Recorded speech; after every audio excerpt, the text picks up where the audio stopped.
Hi. So today I want to make some malted milk, and for that I'm going to need some malted barley. But that kind of begs the question, what does it even mean to malt something? Well, really, that's just the process of taking a seed, which is inedible in its raw form, allowing it to kind of grow and start to become a plant, and then stopping that process. And what happens is during this stage, basically the starch inside of the seed, which is inedible, gets transformed into sugar, which is edible. So we're gonna basically go through this process with barley to create something that has a nice sweet characteristic, and and then we're gonna make malted milk with it. Or you can also use the same process to make another thing that malt is really good for, which is beer. Anyways, enough talking, let's actually get through this, but just one pre-warning, this recipe is gonna get a little weird and it's kind of hairy. You'll see what I mean. Okay, so let's go ahead and get started by sprouting the grains. Now for a recipe like this, we're gonna need to make sure the seeds are still quote unquote alive. So when shopping for barley, look for sprouting barley, which is basically will indicate that they're still alive and this is actually gonna work. Once you've acquired these grains, we're gonna start by soaking them. Now place the grains into a bowl and pour cool water over them until they're completely covered. Now the grains won't expand all that much, so the bowl doesn't need to be too deep. We need to let these soak for about 8 hours, and this will wake up the enzymes inside of the seeds, which are known as amylase, and this will get them to start turning the starch inside of them into sugar. Now once the seeds have finished soaking for about 8 hours, we can just drain off the water and pour them into a tray. Now you want to make sure we form a nice single uniform layer, and this is just to allow the seeds to air dry over the next 8 hours. Once the drying stage is complete, we want to move on to soaking the grains again. So pour them back into the soaking bowl and let them go for another 8 hours in just cool water.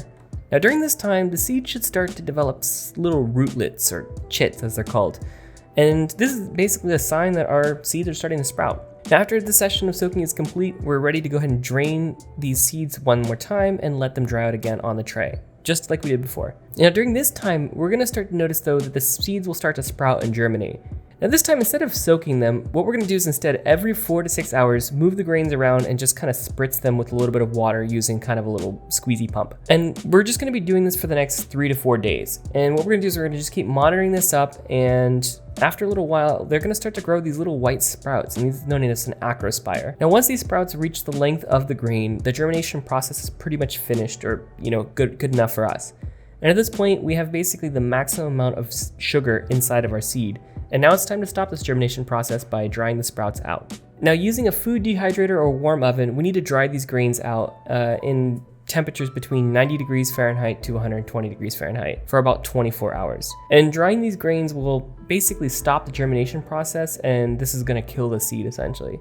And after we've kind of dehydrated for 24 hours, when we pull them out, we should notice that the little rootlets will fall off easily. And this is how we know that it's dry enough. Now at this point, we have these small little seeds and they're all full of sugar. And although they're technically edible, we do want to add a little bit more flavor. So to do this, we're gonna put the seeds in the oven and just kind of toast the sugar through that Maillard reaction that gives us that complex caramel flavor that malted milk is known for.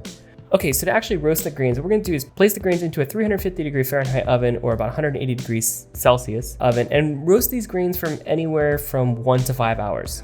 Now what this is gonna do is this is gonna give us a basic malt. Although you can and should kind of play around with different temperatures to develop, a malt that really suits what you like. And you might end up with something darker or lighter, and there's a lot of wiggle room here to make, truly a malted milk that's totally yours. Now, once we have the roasted barley, it's time to extract those delicious toasted sugars. Now, the first thing we want to do is break off all of those little rootlets and acrospires. And to do this, just use a sieve and grab a handful of the sprouted barley corns and just kind of grate it against a sieve. At least that's what worked for me. And then what you'll notice is the rootlets and acrospires will just fall off, just leaving us the malted barley corns. Now it's just a matter of using a spice grinder to get to that sugary seed interior, and then we're just gonna use another sieve to kind of separate that seed interior from the husk using just kind of some sieves, leaving our nice malted barley powder. Now at this point, we can mix the malted barley powder with some freeze-dried milk powder, and if you wanna go down the Ovaltine route, a little bit of cocoa powder, and that's pretty much it.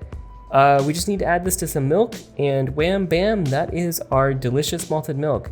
Now feel free to as well add a little bit of sugar.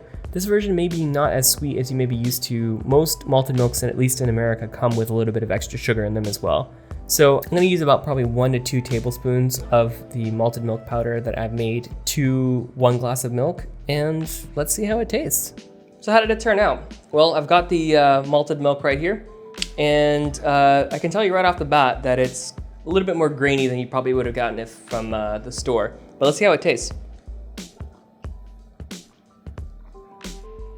Pretty awesome, honestly. It's got like a nice grassy flavor, which I really like. A little bit more grassy than you might have if you just go to the store. Yeah, I mean, it's pretty good. I don't know what else to say. If you've had malted milk before, then you're gonna like this.